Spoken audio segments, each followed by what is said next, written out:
So hey guys, welcome back to my YouTube channel. तो कैसे हैं आप सभी लोग? Hope you all fine. जिसका तुम्हें था इंतज़ार, उसका घड़ी आ गई है, उसकी घड़ी आ गई है ना।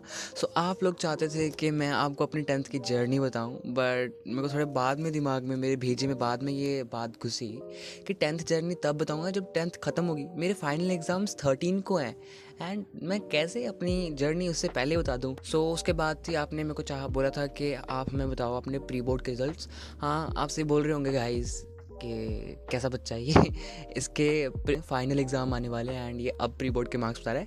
हाँ, बिकॉज मेरे को प्री बोर्ड के मार्क्स दिए ही नहीं थे मैं स्कूल भी नहीं जा रहा था बिकॉज मैं पढ़ रहा था घर पे। मैंने अपनी परसेंटेज अब तक कैलकुलेट नहीं किया है, बिकॉज नहीं किया है मैंने कैलकुलेट। अब बस आपको बताऊंगा नंबर, देन कैलकुलेट करूंगा, देन आपको बता दूंगा कितने परसेंटेज बनी है। वही सब्जेक्ट करते हैं जो सब सुनना चाहते हैं, उन्हीं सब्जेक्ट के बारे में पहले बात करेंगे एंड देन थोड़े नॉर्मल सब्जेक्ट्स पे आएंगे। If you talk about science में मेरे आए हैं 79 आउट ऑफ 80। यस, अब बोलोगे कि यार एक नंबर कहाँ कट गया तेरा? यार एक नंबर मेरा कटा MCQs में। उसमें ना एक क्वेश्चन था कि what is the focal length of a plane mirror. देख मेरे भाई कि ये जो मेरे को ना क्वेश्चन, ना मेरे को PW वालों ने पढ़ाया था, ना ही मेरे स्कूल टीचर ने पढ़ाया था। मैं ही नहीं कह रहा कि PW वाले बहुत पढ़ाते ही नहीं है, वो बहुत अच्छे टीचर्स हैं, बट आई डोंट नो, कुछ चीज़ें तो रह जाती हैं जो ना, जैसे मेरे स्कूल के टीचर्स ने मेरे को ये बात नहीं पढ़ाई एंड उन्होंने एग्जाम्स में डाल दी एंड वहाँ से मेरा एक नंबर कट गया। Okay, 79 out of 80। ओके, अगर हम इसके अंदर असेसमेंट्स जोड़ लें तो ये हो जाते हैं 99 आउट ऑफ 100 एंड जो मैं आपको परसेंटेज बताऊंगा वो मैं असेसमेंट वाली ही बताऊंगा। अब मैं असेसमेंट क्यों लगाता हूँ? बिकॉज जो फाइनल एग्जाम्स होते हैं ना, वो भी 100 आउट ऑफ होते हैं, तो उसमें भी हमारा 80 का एग्जाम होता है, दैन 20 नंबर्स तो लग ही जाते हैं। मेरे को पता है, मेरे कॉन्फिडेंस है इतना कि मेरे हर सब्जेक्ट्स में 20 आउट ऑफ 20 असेसमेंट लगेगी, तो जो परसेंटेज होती है 100 से निकालना थोड़ी सी बढ़ जाती है और 80 से निकालना थोड़ी कम हो जाती है। इसलिए मैं आपको 100 वाली परसेंटेज बताऊंगा एंड जो कि सही परसेंटेज होती है, क्योंकि एग्जाम्स में भी, फाइनल एग्जाम्स में भी वही परसेंटेज रहती है। मैं बहुत बोल रहा हूँ, so I should move on. Second is maths. Guys, maths में मेरी बहुत सिली मिस्टेक्स हुई हैं गाइस। 72 आउट ऑफ 80 आए हैं मेरे मैथ्स में। मेरे 8 नंबर बहुत अलग अलग जगह कटे हैं। थोड़े से MCQs में नहीं कटे, मेरे फिलअप्स में कटे हैं एंड ट्रू फॉल्स में कटे हैं। एंड जो क्वेश्चन होते हैं ना कि वाइपर्स हैं, घूम रहे हैं, है ना, 2 वाइपर्स हैं, उनका एरिया निकालो। अब मैं एक वाइपर का एरिया निकाल के बैठ गया हूँ, दूसरे का निकाला नहीं, इसलिए वहाँ से एक नंबर कट गया।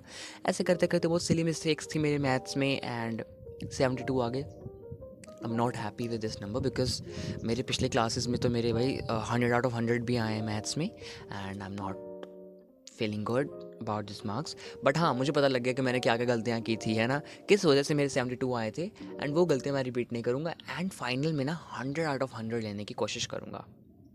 देन सबको डराने वाला सब्जेक्ट, सबसे लेंदी सब्जेक्ट, सबसे बकवास नहीं कहूँगा, कोई कोई ऑफेंस मतलब छोड़ो यार, समझ नहीं आ रहा क्या बोलूँ।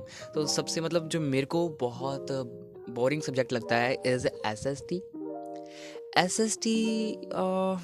मेरे 80 में से 71 आए हैं। भाई साहब, मेरे टीचर से मेरी इतनी उम्मीदें थी ना मुझसे कि मेरे टीचर को लगता था कि मैं बहुत अच्छा पेपर करके आऊँगा, मैं 75 अबव करूँगा 80 में से and 71 I am not happy and my teacher is also not happy. मेरे मार्क्स कहाँ कटे? मेरे मार्क्स कटे हैं, I don't know. Look SST में ऐसा होता है ना, मेरे ना 71 नहीं है, मेरे 71 नहीं है, मैं पहले बता रहा हूँ। मेरे SST में लगभग 77 है मेरे मार्क्स, बिकॉज जो हमारे टीचर है ना, उन्होंने इस बार पेपर चेक नहीं किया, उन्होंने अपने एक टीचर फ्रेंड से पेपर चेक कराया एंड उन्होंने हमारे स्पेलिंग मिस्टेक्स के भी नंबर काटे हैं एंड जो कि आपको पता है कि बोर्ड्स में नहीं कटते हैं।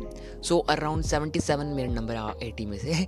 मैं पता नहीं क्यों 70 हो गया था कि 71 कैसे आ गए, बट हाँ, it's around 77 out of 80। Okay, तो हिंदी, सॉरी इंग्लिश। एंड मुझे नहीं पता कि मेरे SST में कहाँ से मार्क्स कटे हैं, क्योंकि मुझे नहीं पता, मेरे एग्ज़ाम शीट दी ही नहीं की है क्योंकि मैं छुट्टी कर ली थी उस दिन। If we talk about English में मेरे हैं 79 आउट ऑफ 80 एंड बस 1 मार्क कटे हैं स्पेलिंग मिस्टेक्स के, यहाँ वहाँ कट जाते हैं एंड 79 आ गए and out of 80, it is 99 out of 80, है ना। 99 परसेंटेज ओके इंग्लिश की। दैन कौन सा सब्जेक्ट बचा है? हिंदी। यार हिंदी मेरे को अच्छी नहीं लगती, ऊपर से बहुत लेंथी भी होती है, थोड़ी सी सिली मिस्टेक्स हुई हैं मेरी हिंदी में भी। तो मेरे मार्क्स आ गए 75 out of 80। Kind of happy and kind of not happy also. मुझे नहीं कोई फ़र्क नहीं पड़ता कि इंग्लिश हिंदी मैथ्स में कितने नंबर आ रहे हैं, मुझे बस अपने साइंस से मतलब है, अपने बायो से मतलब है। बाकी से मेरे नंबर कम भी आए तो मुझे कोई फ़र्क नहीं पड़ता, क्योंकि मैंने बायोलॉजी लेनी है। 10th के मार्क्स मेरे को पता है मेरे 90 अबव तो आ जाएंगे एंड वो काफ़ी है। 90 अबव वाले बच्चों को, 95 अबव वाले बच्चों को सेम ही इज़्ज़त दी जाती है। ओके, सो हिंदी हो गई 75 out of 80, it means 95 out of 100। Then if we talk about Punjabi, अगर आपको नहीं पता होगा, पंजाबी के 2 पेपर होते हैं, Punjabi A and Punjabi B, दोनों ही 65 के होते हैं। तो पंजाबी ए में मेरे हैं 60 आउट ऑफ 65, 5 मार्क्स कट गए, एंड पंजाबी बी में मेरे 52 आउट ऑफ 65। तो ये टोटल होते हैं 112 out of 130। Sorry. Okay, computers के मेरे फुल हैं हमेशा की तरह। आई डोंट नो, मेरे को ना क्या होता है, मैं एक बात बताता हूँ कि कंप्यूटर में मेरे पहले भी थोड़े से ना तो नॉर्मल जैसे से नंबर आते थे, क्योंकि मैं इतना पढ़ता नहीं था कंप्यूटर भी। बट एक बार मैंने 9th में ना कंप्यूटर, एक नहीं 10th के जो बायोमंथली एग्ज़ाम, पहले बायोमंथली एग्ज़ाम्स थे ना, उसमें मैंने सभी सब्जेक्ट्स को आराम से पढ़ा था, एंड मैंने कंप्यूटर को भी बहुत आराम से पढ़ा था। मतलब आराम से मतलब मैं रेगुलरली तो नहीं पढ़ रहा था, लेकिन एक दिन पहले बहुत डट के पढ़ा था। ओके, देन कंप्यूटर में मेरे उस दिन आगे फुल है ना, तो मैम ने मेरी बहुत तारीफ़ की है ना, तो मेरे में एक बस एक प्रेशर सा बन गया कि एक बार फुल आ गया तो आगे भी फुल आए थे, एंड आगे भी फुल आना चाहिए। तो बाई मंथली के बाद जो होर बाई मंथली हुए, देन होर बाई मंथली हुए, है ना, जो बीच बीच में टर्म एग्ज़ाम्स भी होते हैं वो भी हुए, जो 20 मार्क्स के होते हैं वो भी हुए, तो सब में मेरे फुल आए। एंड अब कम आने का कोई चांस नहीं है, क्योंकि एक बार आपके टीचर के दिमाग में एक इमेज बन गई कि ये बच्चा पढ़ने वाला है, इसके फुल आएंगे, तो आपके हमेशा ही फुल आएंगे। ऑल दो आपकी कोई मिस्टेक्स होगी कि नहीं होगी वो इग्नोर भी कर देंगे।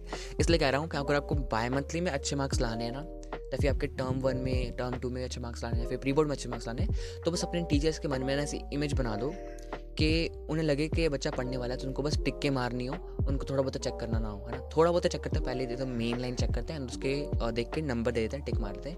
लेकिन बाकी बच्चे जो होते हैं जिनकी इमेज अच्छी नहीं होती है, उनका पूरे चेक करते हैं। मतलब उनके आगे कोई मिस्टेक्स आगे वो हमेशा काटेंगे। मेरे आगे कोई मिस्टेक आएगी ना, मेरी मैम के आगे, कंप्यूटर वाले मैम के आगे मेरी मिस्टेक्स आएगी कंप्यूटर सब्जेक्ट में, तो उसका नंबर नहीं काटेंगे, बिकॉज मेरी इमेज ऐसी बन चुकी है। एंड मेरे साइंस के आगे भी इमेज ऐसी बन चुकी है, साइंस वाले सर के आगे इमेज मेरी ऐसी है कि क्वेश्चन देख के नंबर दे देंगे फुल, वो फुल, और अगर मुझसे किसने चीटिंग करके लिखा है उसका नंबर काट लेंगे, ऑल्दो वहाँ पे कोई मिस्टेक्स नहीं है, जस्ट बिकॉज उनकी इमेज अच्छी नहीं है मेरे टीचर्स के आगे, मेरी इमेज अच्छी है। So this is the power of image. So first image not always the final image in front of your teacher. You can improve your image, and उनसे मतलब ना डरो मत, बहुत आराम से बात करो, एकदम फ्रैंक होकर बात करो, एकदम हंसी मजाक करो। मैं कह रहा हूँ कुछ नहीं होगा, तुम हंसी मजाक करके बात करो अपने टीचर से, लेकिन पढ़ोगे ज़रूर, है ना, क्योंकि तुम अगर पढ़ोगे नहीं और तुम हंसी मजाक से बात करो तब तो तुम्हें पड़ेगी। लेकिन अगर तुम थोड़ा बहुत पढ़ना शुरू कर दो और हंसी मजाक से बात करोगे, तुम्हारी इमेज यहाँ थी ना, तुम यहाँ पहुँच जाओगे, अपने मॉनिटर से भी ऊपर पहुँच जाओगे। मेरी क्लास में मेरी ऐसी इज्जत है, साइंस वाले सर के आगे एंड कंप्यूटर वाले मैम के आगे। Okay, so what is left, IT। Guys, IT की स्टोरी तो ना मैं आपको एंड में बताऊंगा जब मेरा मन करेगा, ठीक है।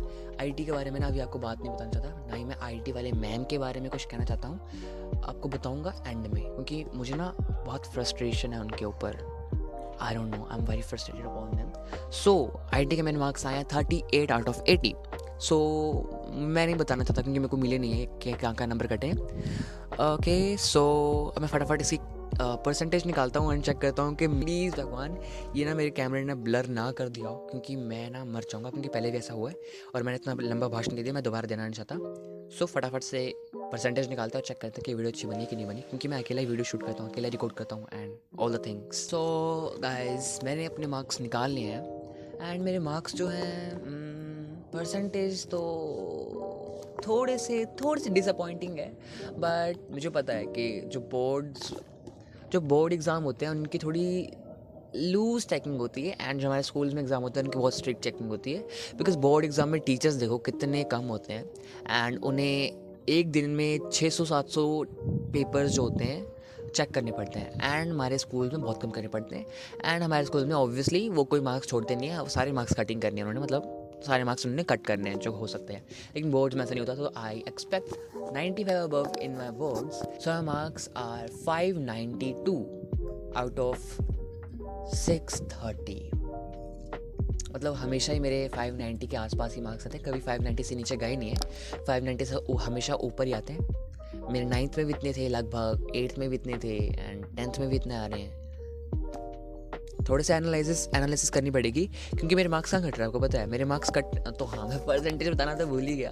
मेरे परसेंटेज आ रही है 93.96, so I can say it is 94%, and because it is 94% it is around 95%।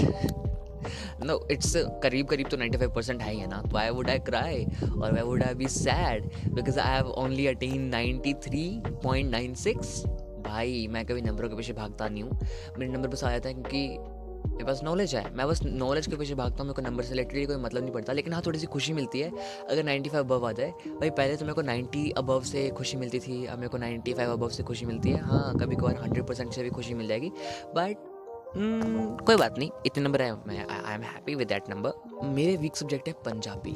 Literal guys मेरे पंजाबी में 130 में से 112 नंबर हैं, 130 में से 112 नंबर हैं। So I should do something about Punjabi because अगर ऐसा चलता रहा पंजाबी में तो भाई पंजाबी से मेरी मेरिट जाएगी। मेरिट मतलब आपको पता है, मतलब AIR क्या होगा, APR होगा, ऑल पंजाब रैंक। हाँ APR all Punjab rank, all India rank नहीं रहेगी। तो हाँ मेरे को पंजाबी पे बहुत ज़्यादा फोकस करना पड़ेगा। मैं परसों स्कूल जाऊँगा तो I should analyse my Punjabi B का पेपर,